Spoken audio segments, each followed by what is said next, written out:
Alright, this is Mr. Finiseth. Welcome back. We're going to be, And this is talking about free energy. And the first thing I want to say is on my Google site, there is a link to Bozeman Biology.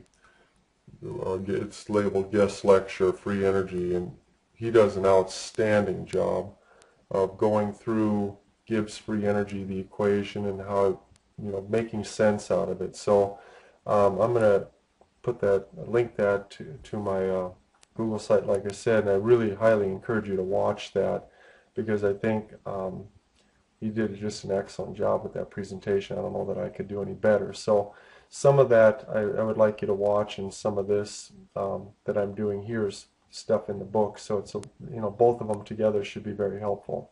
All right, so biologists, when they're studying chemical reactions that are taking place in the cell, they want to know which ones are taking place spontaneously and which ones are going to require an input of energy. And that's where the ATP molecule comes in. So we're going to be talking a lot about ATP here in this chapter and this section and the sections that follow. Because we want to know how ATP is being incorporated into these different chemical reactions. Which ones you need it, which ones don't.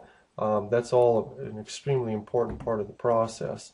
The chemical equation, like I said, is laid out in that guest lecture on free energy.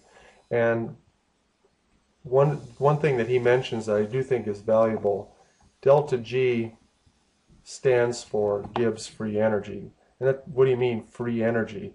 Maybe a better way of thinking of it is it's available energy. How much available energy do you have in a chemical system? And it's all tied to temperature and pressure.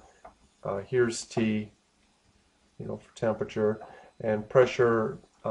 Those things have to be uniform in a cell. And you got to kind of think back to chemistry, talking about enthalpy and entropy.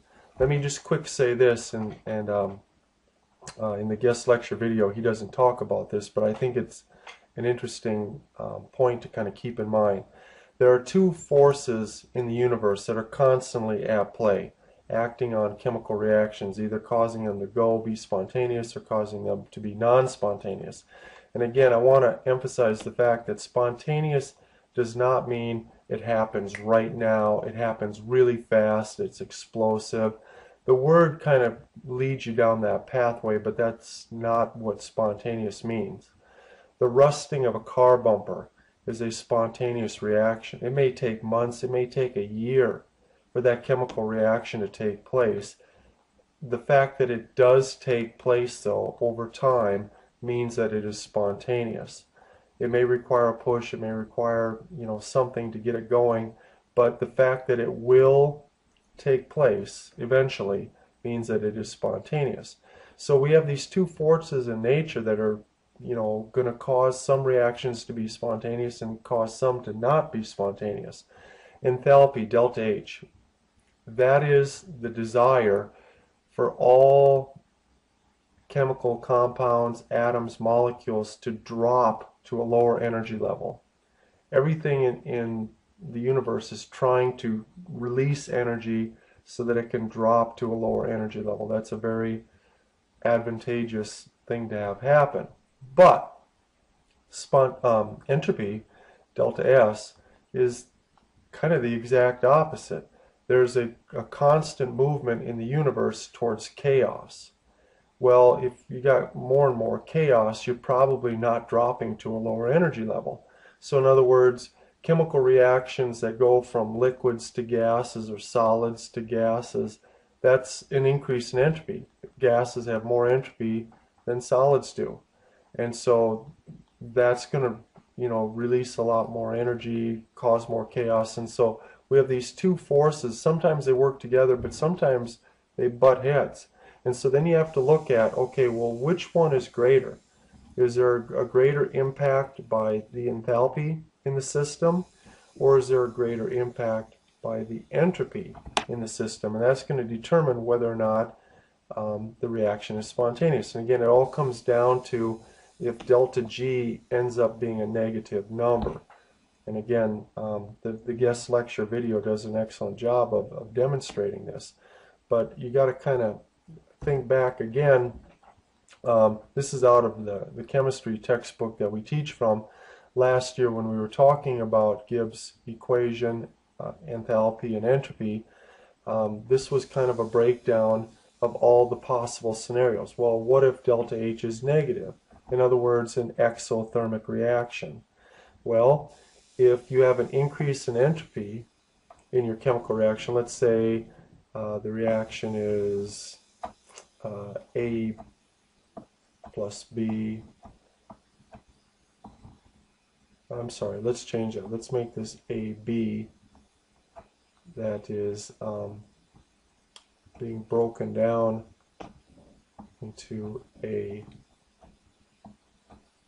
plus B. Okay, now in this scenario, if it's an exothermic reaction, then that's going to be advantageous here. It's going to be a good thing in terms of enthalpy. And the fact that we've gone from one molecule to two molecules in the system, we're adding more and more molecules to the system, that's a good thing in terms of entropy. So in a situation like that, it's always going to be spontaneous. Okay, the opposite would be, all right, well, what if we have an exothermic reaction, but we don't have an increase in entropy? So in other words, if we flip this equation around so that we have A plus B giving us AB, that would be a decrease in entropy, not a good thing, but we still have an exothermic reaction, so that's a good thing. Is this going to be spontaneous? Well, maybe at lower temperatures it would be. Here, what if the reaction is endothermic? Okay, in nature, endothermic reactions violate this law of the universe of driving towards releasing energy so that you can drop to a lower energy level. So how is it that you can have an endothermic reaction and that's spontaneous? Well, it will happen if there's more entropy. Okay, if you have a lot more entropy as a result, then now the reaction could be spontaneous. If you have a reaction that is endothermic and decreases the amount of entropy, so in other words, the opposite of what we have up on the screen here, if we flip this around so that we have A plus B going towards making AB, we have taken entropy out of the system. If we go from liquids and gases reacting together to give solids, we've decreased the entropy. That type of reaction is never spontaneous because both forces in the universe are not advantageous. Again, they're trying to show, well, if we were to graph this out, an exothermic reaction, here's our reactants. We're starting at some level X, whatever that number is, however many kilocalories, kilojoules, and at the end of the day, when we make our products, we drop down to a lower energy level. In other words, give off energy, which is what it's showing here.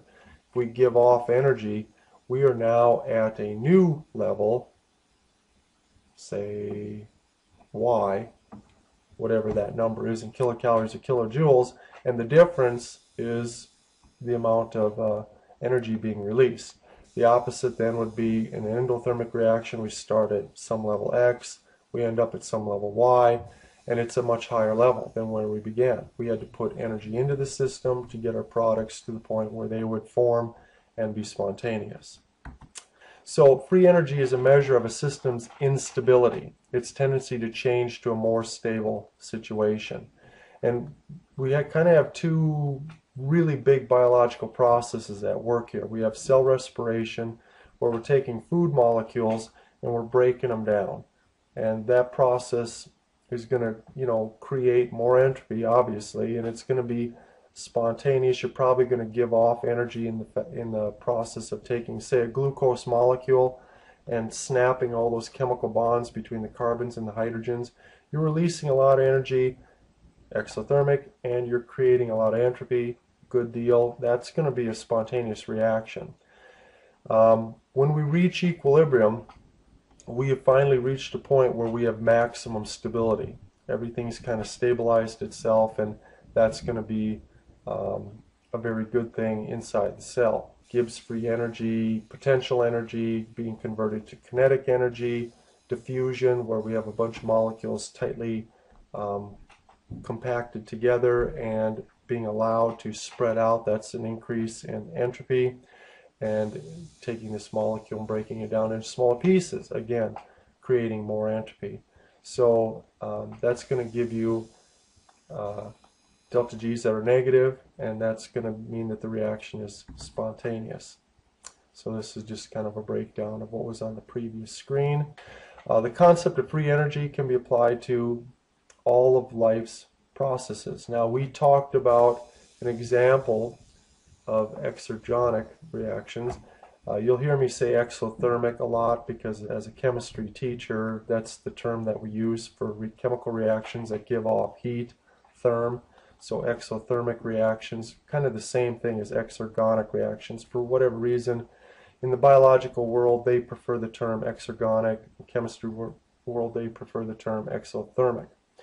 Endergonic reactions, what would be an example of that? Well, photosynthesis is the exact opposite of cellular respiration. Here we're taking molecules of carbon dioxide, molecules of water, and we're bringing them together, we're bonding them together, and it's going to require an input of energy. You're going to have to absorb some free energy in order to get this to happen. If you don't have enough free energy, it's non-spontaneous. So the process of photosynthesis requires a lot of molecules of ATP to be used to put energy into the system, get that molecule formed, and then exothermic would be the opposite, where we start tearing that molecule apart, releasing that energy, making new molecules of ATP that have been used up during the process of photosynthesis, if we're a plant. Okay, so reactions in a closed system eventually reach an equilibrium, and then you're not doing work anymore. Cells, though, are not in equilibrium. They're an open system. They're experiencing a constant flow of materials on the outside of the cell membrane as well as on the inside of the cell membrane. We're breaking stuff down, we're building new proteins, we got all kinds of stuff taking place inside the cell as well as outside the cell. And so this defining feature of life, one of the characteristics of life that was in that summer packet was metabolism. And I think a lot of people kind of confuse the word metabolism being just tied totally to diet. I eat food, I break down food for energy, and that energy is used to make muscle if I'm exercising or whatever. But metabolism is more than just the process of digestion and diet. Metabolism is every chemical pathway that's going on in the cell, in the organism. Some of these chemical pathways are what we call catabolic. And again, what that means is that the cell is going to release free energy through a series of chemical reactions. And there's going to be enzymes involved, and that's probably going to be the next section that we talk about. A closed or an open hydroelectric system can serve as an analogy of that. For example, we have a dam, and we have this large body of water behind the dam.